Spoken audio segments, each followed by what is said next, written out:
What's up, friends? Welcome back to my channel. I hope you all are doing well. I finally have the long-awaited Chanel Le Blanc 2023 collection. I'm super excited to review this for you guys today. I have the eyeshadow palette. I also have the highlighting blush. We're going to be doing the usual swatches, comparisons, a demo. I'm going to be sharing all of my thoughts, of which I have many. So if you guys want to hear a little bit more about this collection, then keep watching. You know the drill, friends. Don't forget to give this video a thumbs up. It really helps me out. And if this is your first time here, then welcome. My name is Sophia and I am a luxury beauty addict. I do a lot of new makeup reviews. I also do lots of favorites videos.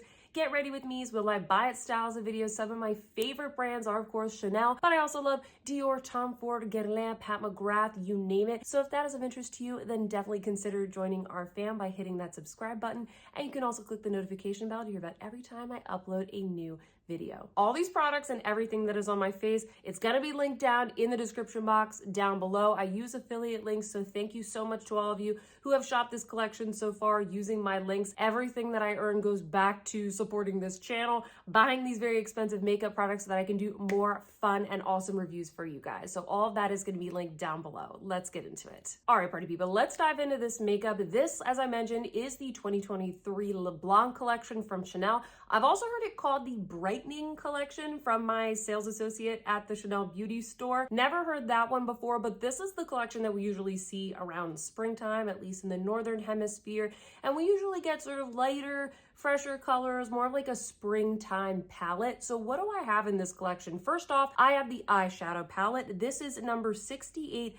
Delices. It is $70. We are getting 2 grams of product like we usually do. It's made in Italy, and we also have here an 18-month shelf life. On the Chanel website, it says that this palette features 4 soft pastels inspired by Gabrielle Chanel's love for chiffon dresses and summer tweeds. The delicate and contrasting hues form a harmonious display of brilliance and depth for a dazzling, wide-awake gaze.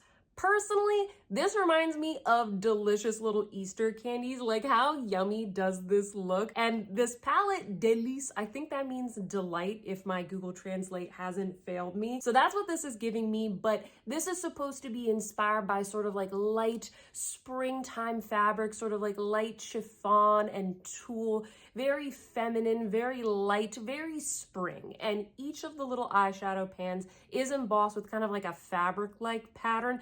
It's not like the tweed eyeshadows, I'll mention that, but like the tweed eyeshadows, it does kind of disappear after maybe one use, so just kind of keep that in mind. Let me show you guys the swatches of these, and on the Chanel website, the colors are described as a shimmering iridescence. So these are supposed to be sort of more shimmery, like I mentioned, light, ethereal pastel, spring-like. We're getting a soft violet, a powdery rose, a brownish mauve, and a pastel yellow. Next up, we have arguably the most popular product from this collection. This is the Fantasie de Chanel Illuminating Blush Powder, and this is in the shade Pastel Fushia. This retails for $80, so expensive. You get 7 grams of product, and just like the eyeshadow palette, it is also made in Italy with an 18-month shelf life. And it also says here that it is designed using tie-dye technology. The compact combines 2 shades, a rose gold and a radiant pink. So you guys will see there in the compact, you actually get 2 shades together, which is really cool.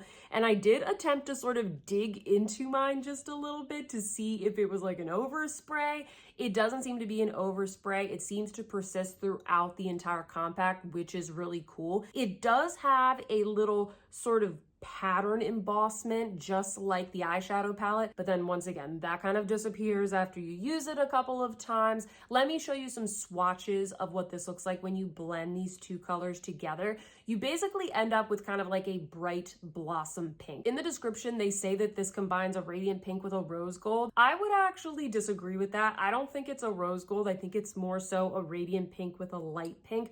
Rose gold, it has an element of neutrality. That's what we got from the holiday collection with the Or Rose Luminizer. I don't really see that here. There's nothing neutral about this blush. It is very, very pink. You guys will also see from the swatches just how much shimmer and, dare I say, like almost glitter that you get from this illuminating blush.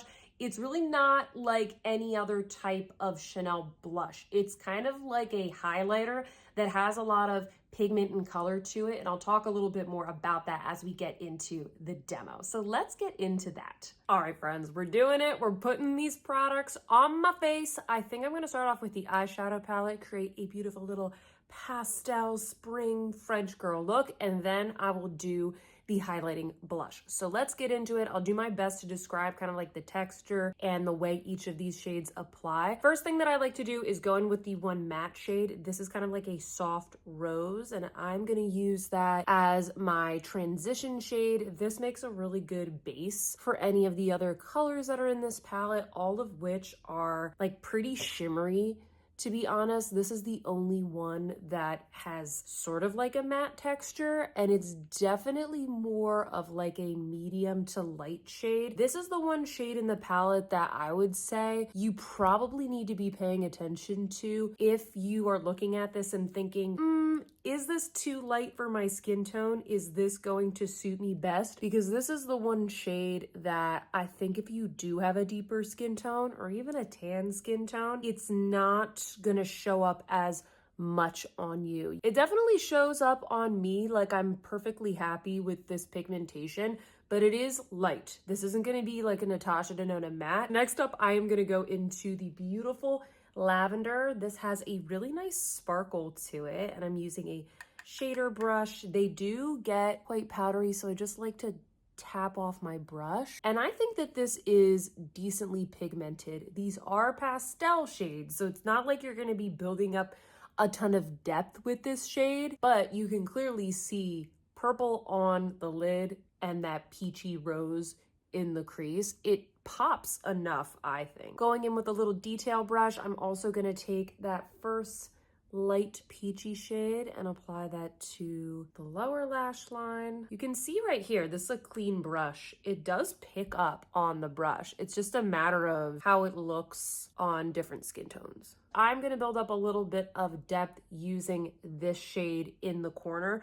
This is really the only shade in the palette that allows you to do so. And so I really don't have any other options. Like all of these shades are very much pastel. Let me show you what it looks like when I brush this one into the crease. I love this shade. I love something that has a little bit of like brown to it to be able to sort of neutralize the rest of the shades. I kind of feel like it looks very pastel without this. This gives it a little bit more of a neutral look, and it makes the pastels very, very wearable. So see the subtle difference between those? You can layer these shades together and they don't get muddy. And I think that's an important point that I want to make about this palette, because I think with a lot of colorful palettes, they're not as approachable, because when you're mixing colors with other colors, sometimes they don't really layer well together and you just end up with blah, like gray. And that's definitely happened to me before with some of my more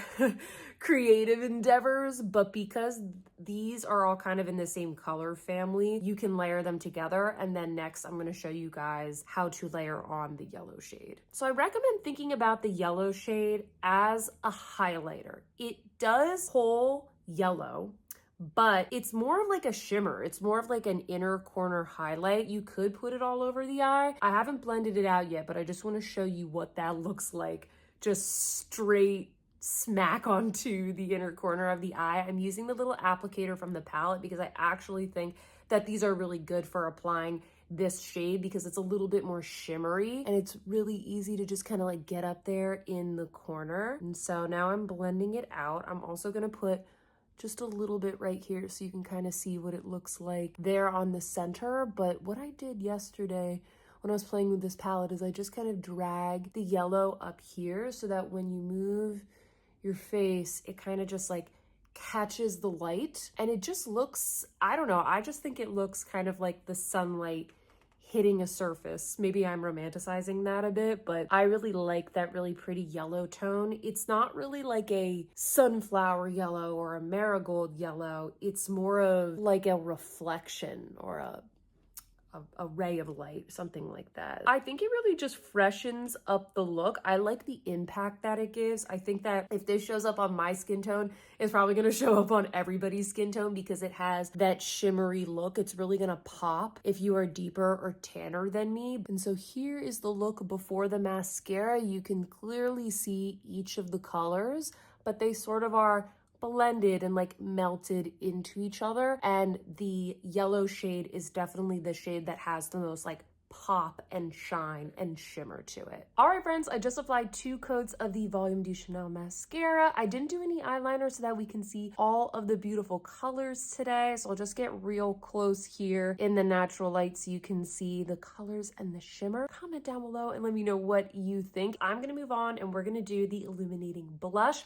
I have the little brush that it comes with, so I'll use this on one cheek, and then I also have some Sonia G brushes that we can use on the other side so we can kind of see what it looks like. So let me start off. I'm going to start off with the Sonia G brushes. This is the Smooth Buffer. I'll link all the brushes down below. You can see it picks up pretty decently there.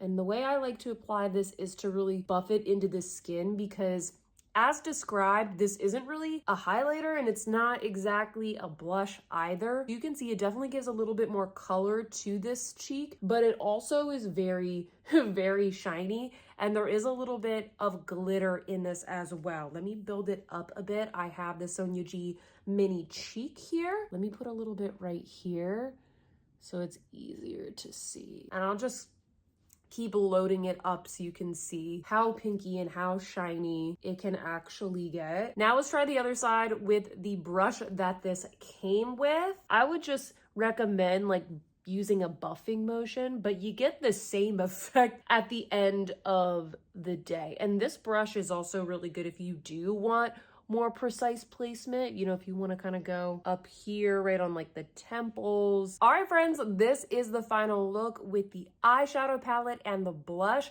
In terms of lip products, I didn't pick up any of the new ones from this collection. I've really been enjoying wearing this look with like a fresh sort of pink or lavender gloss. And my favorite one that I've been wearing this with has been the one from Dior. This is one of the lip maximizers in the shade Hollow Lavender. It's kind of like the perfect tone that matches all of the colors that are in this collection. It's just like a nice little sparkly lavender to kind of pull out those natural like pink tones from the lips. So I will link this down below. This is a recommendation from me. I didn't pick up any of the new lippies from this Chanel collection. All right, friends, I hope all of this has been helpful so far. Now I'm gonna give you my thoughts on each of these products. Are they worth it? Are they good? Should you get it? And then I have a couple of comparisons as well. Let's start off with the eyeshadow palette. I absolutely adore this. I think it's adorable. I think it is my perfect little pastel spring palette. For me, all of these tones really suit my skin tone. I also like that they are decently pigmented. Like I said, they're pastels, so you're never going to be able to like build this up into like a bright yellow. You're never going to like be able to create depth with the lavender, but I think especially for the Chanel customer, they're very easy to use. They're great for one and done looks, something really simple, really effortless, very like spring and summertime. And if you are new here, you know, I love luxury makeup. I love Chanel makeup, but I never feel obligated to say that I like something just because it's Chanel or just because it's some luxury brand. And there have been Chanel eyeshadow palettes. In fact, there's a lot from their permanent line that I just don't really like. I don't really enjoy the pigmentation at all, to be perfectly honest with you. But I really like this one. I think it's easy to apply. I didn't have any trouble getting each of these colors to really show true to themselves, and for that I really like this palette. I also have all of the ingredients that I look for when picking out an eyeshadow palette, right? I have my sort of medium tone matte shade that I can use as like a base or a transition. I have a medium tone shimmer to put all over the eye. I have a slightly deeper color here to create like a little bit more depth that layers over the other colors really well. And I also have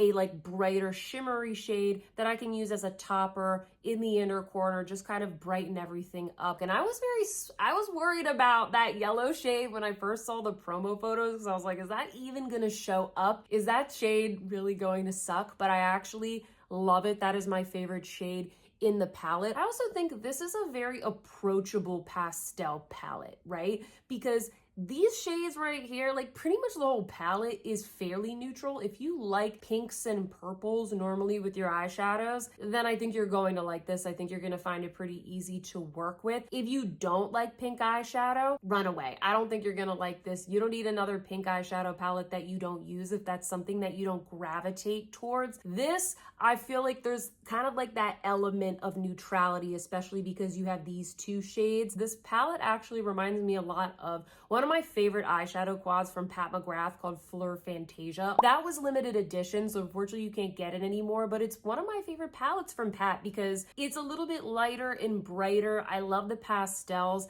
and this kind of reminds me of like the Chanel version of that. I also got a lot of questions about how this compares against the Natasha Denona pastel palette, and I'll put an image up here because I unfortunately don't have that palette with me at the moment, but I do have a full review of it, which I will link down below. To me, just because of the colors that are in that palette, it's very much presented as a colorful palette. I really don't reach for it unless I want a colorful look, and I don't think that's always what the Chanel customer wants. This, to me, it's kind of like a neutral pastel palette. There's a little bit of a colorful element there.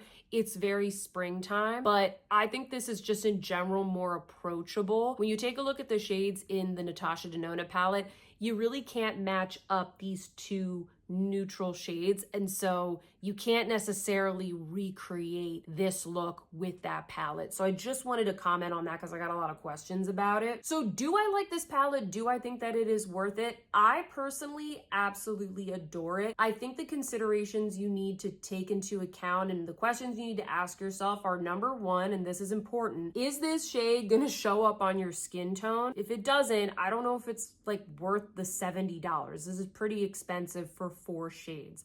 You also need to ask yourself, do you enjoy all of this sparkle? Is that something that you're drawn to? Were you hoping that this shade, maybe the darker one, was going to be more matte? Do you like pastels? Do you like pinks and purples? Do you wear those a lot? If you don't really reach for those all that much, this might not be worth it to you unless you are a real like Chanel lover, if you sort of collect luxury makeup, if you are looking for something a little bit different than what you have in your current Chanel collection, because I do think that this is a little bit more unique than what I've seen from their permanent line and some of their recent seasonal collections, then I think that it will be worth it to use. I really, really like the palette. I think it's a lot more wearable than I thought it was going to be for a lot of people out there. I highly recommend it, but those are the things that I think you need to take into consideration to determine if it's going to be worth it for you. Now let's talk about the Illuminating blush. I have a lot of thoughts on this. First off, just in terms of like my complexion, my skin tone, my makeup taste, I really like it. I think that it's lovely. I don't regret getting this. I really enjoyed the experience of using this product. I like the way that it sort of matches with the eyeshadow palette. I love these kind of bright, poppy, springy colors, and I'm also not afraid of using a more pigmented highlighter. I also like the tie-dye effect that we're getting from this. I think it's nice to kind of prolong that experience of using the product. I hate it when it's just an overspray, and that effect of sort of opening up the product and enjoying it for the first time is lost because like within one swipe, the whole design is gone. I hate that. And for $80, I would expect a little bit more. So I'm glad that they gave us something kind of new here. The packaging really leaves a lot to be desired. Like, we're not getting anything new for $80 here. I really think that Chanel should step it up, especially when Guerlain is like putting out these spectacular, you know, collections with the denim and the embroidery. You know, we really never get anything like that from Chanel. In general, I just think that like $80 is too much. It's too much for this blush. It's basically just a very pigmented pink highlighter. This color is very much trending right now, like these bright poppy pinks. They've been trending. So a lot of brands, those with lower price points, are doing colors and products like this right now. More on that in a second. I do have some comparisons, but in general, I think that this is a bit dupeable. I also think that arguably the eyeshadow palette, I think it's a little bit more of an accessible color story and a little bit more universally flattering than this. This is a bright pink highlighter. I know it looks really pretty, guys, but it's a bright pink highlighter. Is that something that you're really gonna wear? Because I know I have a lot of subscribers, a lot of you who are like the Chanel customer, who I actually don't think are going to like this all that much. It really does pack a punch, especially if you have a deeper skin tone. It's gonna look more glittery. I think it's gonna bring out more of like those glitter flecks because it is such a light color. A lot of those blend into my skin tone, but I think if you have a tanner complexion, you have to think of this a little bit more like a highlighter as opposed to a blush where you're gonna get more pigment and less of that sheen. This is more glittery than your regular Chanel luminizer. This is more glittery than what I think the usual typical Chanel customer is looking for.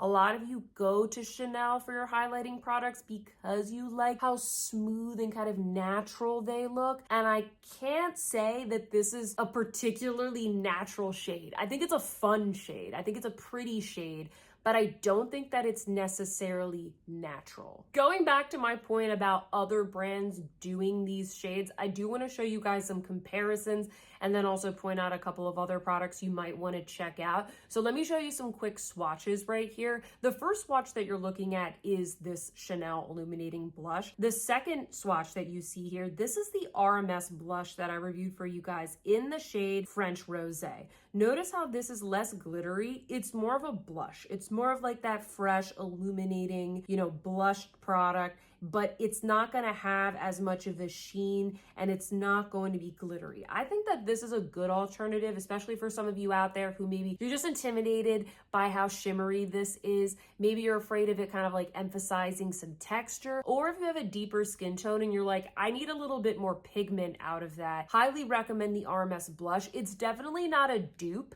It's deeper than this, but I do think that it is a more affordable alternative that usually, like, honestly gives me kind of the same effect. I will link my review of those blushes down below. I reviewed every single color so you can see what that looks like on me. I also have a 20% off coupon code for the RMS site, so I'll include that down below as well. Hopefully that is helpful. And then the third swatch that you see here, that is the Dior Backstage blush in the shade Pink Glow. I feel like this is the blush that kind of started this trend, to be honest. This is more of like a bubblegum pink, of like a Barbie pink, I think. I actually think it makes a really good companion to this. I think you could put that on your cheeks as a blush and then use this one as a highlighter. Some other products that I think are worth checking out are the Dior Forever Couture luminizers. I reviewed all of these for you guys as well. We'll link that down below. They have the shade Pink Glow. I'll put it up here. That's more of just your traditional pink highlighter. If you just want a regular pink highlighter that's gonna look good on sort of a fair skin tone, you don't want any glittery bits, you don't want all the pigmentation that you're getting from the Chanel one, that is also a good one to look at. Dior is also releasing, or they just released last night at least, the Dior Summer 2023 luminizers, and I will be reviewing that for you guys this week, so make sure that you are subscribed to my channel because there's a pinky highlighter in that collection as well that might be a good option for you. I will link some other more affordable options down below. There's another one from House Labs that I think is good. Charlotte Tilbury Pinkgasm Beauty Light Wand is great. One Size Beauty has a very similar tone, sort of blush and highlighter trio that a lot of people have been liking. Like, there's a lot of brands that are doing these colors, and so I'll put all of those down below for you guys. Oh, the other thing that I forgot to mention about the blush is that the brush comes in a separate little sleeve. Like, it doesn't fit in the compact, and I just find that to be a little bit silly. Like, why would you launch a separate brush but then it doesn't fit into the compact like it traditionally would? I guess you could take this and its own little travel pouch and you can kind of put this in your makeup bag or in your purse to do little touch-ups and that kind of stuff. I just felt like that was a little bit weird and random. Anyway, friends, that is all I have to say about this collection from Chanel. I absolutely love it. I'm really enjoying it. I think there are just some considerations that you need to take into account on whether or not this is going to be worth spending the money. If you're going to pick up anything, I would pick up the eyeshadow palette. I think this is super duper cute. I think this is going to be a little bit more flattering and approachable than the blush. But that being said, I mean, I love this too. So hopefully all the swatches and all of that commentary was helpful. Now it is your turn. Sound off in those comments down below and let me know what you think. I know a lot of you guys already bought this collection, so please let us know how you are liking it, especially if you are a different skin tone or a different age than me. How do you think this looks on your skin? These products are still available at the time of me filming this video, thankfully. So hopefully if you guys were thinking about this, you're able to get whatever you like from the collection. If you like this video, don't forget to give me a thumbs up. It very much helps me out. I will have everything linked in that description box down below. Subscribe if you haven't already. And with that, friends, I hope that you see beauty in your day, and I will see you in my next one. Goodbye.